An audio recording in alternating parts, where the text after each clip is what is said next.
Skydio 2 and a dirt bike, a match made in heaven. This is the first time I brought the Skydio 2 out to track my dirt bike. I think it came out pretty great.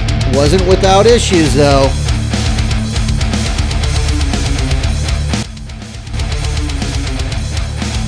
So what do you do when you first take out a drone and you have multiple angles you can shoot from?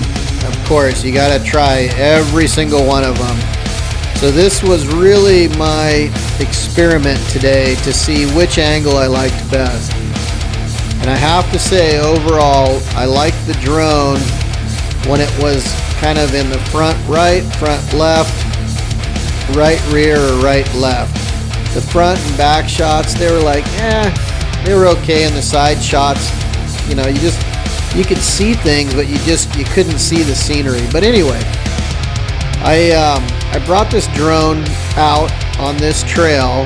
This is kind of the end of our ride normally, but this road, it's just non-stop whoops, and it just goes and goes and goes, and you're tired at the end of the day after 2-3 hours on the bike, and you're ripping down this road. But what I did is I put the drone up, I just kept spinning it around, and I followed it as much as I could. I wanted to see what the battery life was like. It was actually much better today.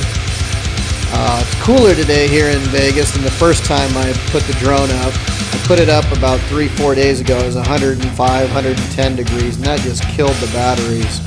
So they work a lot better when it's 75, 80 degrees. Anyway, this is kind of a cool experiment, and yeah, check it out. Hope you enjoy the footage, and I'll just keep doing this.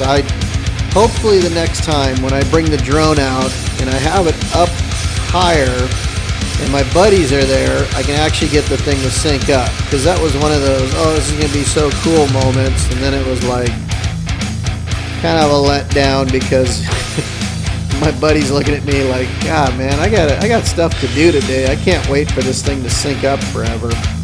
So I'm still trying to figure out how to sync up this beacon with the drone quickly, efficiently. I seem to be better at it when I got down here lower, but we'll see as we go. All right, enjoy the footage.